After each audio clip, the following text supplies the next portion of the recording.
52 വർഷത്തെ ഈ പാർട്ടിക്ക് വേണ്ടിയുള്ള എൻ്റെ ആ ജീവിതത്തിൽ ഈ പാർട്ടിക്ക് ദോഷകരമായിട്ട് ഒരു പ്രവർത്തനത്തിന് ഞാൻ ഏർപ്പെട്ടിട്ടില്ല. ഒരു കാര്യവും പാർട്ടിക്കറിയാതെ എൻ്റെ പേരിൽ ഒരു പരാതിയും പാർട്ടിയുടെ മുന്നിൽ വന്നിട്ടില്ല. പുന്നപ്രയുടെ മണ്ണിൽ അവിടെ നിന്ന് തുടങ്ങിയ രാഷ്ട്രീയ പ്രവർത്തനം ST കോളേജിൽ 100 കണക്കിന് പ്രാവശ്യം അടികൊണ്ട് ഞാൻ ആശുപത്രി കിടന്നിട്ടുണ്ട്. പുന്നപ്രയിൽ എൻ്റെ വീട് പലവട്ടം ആക്കി ഈ ഇടക്കാലത്തും ആക്രമിച്ചു. കളറോടുള്ള ഒത്തിരി ആക്രമിക്കപ്പെട്ടിട്ടുണ്ട്. PK ചന്ദ്രനാനന്ദനും B ദിനകരൻ തമ്മിൽ മത്സരിക്കുമ്പോൾ ആ മിൽമയുടെ മുന്നിലുള്ള UP സ്കൂളിൻ്റെ പുറകിലിട്ട് എന്നെ അടിച്ച് ഞാൻ ചത്തുപോയെന്നും പറഞ്ഞ് കൃഷ്ണവിലാസം എന്ന് പറയുന്ന ആ വീടിൻ്റെ അവിടെ അടുത്തൊരു കുളത്തിൽ എന്നെ ചവിട്ടി താത്തിയിട്ടുണ്ട്. ഒത്തിരി കഷ്ടപ്പെട്ടിട്ടുണ്ട് ഈ പാർട്ടിക്ക് വേണ്ടി. ഒരു ചില്ലി പൈസ ഈ പാർട്ടിയുടെ പേരിൽ ഒരു ചായ പോലും ഞാൻ വാങ്ങിക്കുടിച്ചിട്ടില്ല.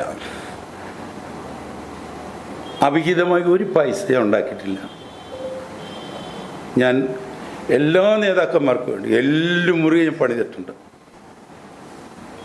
കഷ്ടപ്പെട്ട് പണിയിട്ടുണ്ട്. ഈ കോൺഗ്രസ് നേതാക്കന്മാരൊന്നും അത്ര വലിയ മഹത്വവൽക്കരിക്കാനുള്ള ഗൗരിയമ്മയൊക്കെ വലുതാണോ ജിസുദാനെ? ഞാനല്ലെന്ന് വിശ്വസിക്കുന്നു. ഗൗരിയമ്മയൊക്കെ വലുതാണോ ജിസുദാൻ്റെ സ്ഥാനം? ആ പാവപ്പെട്ട ഗൗരിയമ്മയ്ക്ക് ഒരു സ്മാരകം പോലും ഉണ്ടാക്കിയിട്ടില്ല. ഇവർ നോട്ടെണ്ണൽ മെഷീനും ഇരുമ്പ് പിന്നെ ബിരിയാണി ചെമ്പിനൊക്കെ ഉണ്ടാക്കുന്നുണ്ട്. 25 സെൻറ്റ് 50 സെൻറ്റൊക്കെ അനുവദിക്കുന്നുണ്ട്. ആ പാവപ്പെട്ട ഗൗരിയമ്മയ്ക്ക് അവിടെ വീടിനായിട്ട് 2 കോടി രൂപ പറഞ്ഞിട്ട് അതുപോലും കൊടുത്തിട്ടില്ല. നാഷണൽ കോൺഗ്രസ് UDFും അദ്ദേഹത്തെ പോലുള്ള ആൾക്ക് പിന്തുണ കൊടുക്കുമ്പോൾ ഈ ജില്ലയിലെ പാർട്ടിയുടെ നേതാക്കന്മാരുടെ അവരെ കൂടെ വിശ്വാസത്തിലെടുത്ത് എടുക്കണമായിരുന്നത് എൻ്റെ വിനീതമായ ഒരു അഭിപ്രായമാണ്. അതാണ് എനിക്ക് പ്രധാനമായിട്ട് പറയാനുള്ളത്.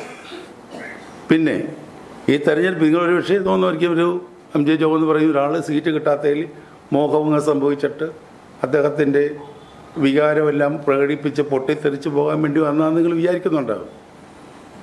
എനിക്ക് അങ്ങനെയുള്ള ഒരു പൊട്ടിത്തെറിയും ഇല്ല, ഒരു പ്രതിഷേധവും ഇല്ല.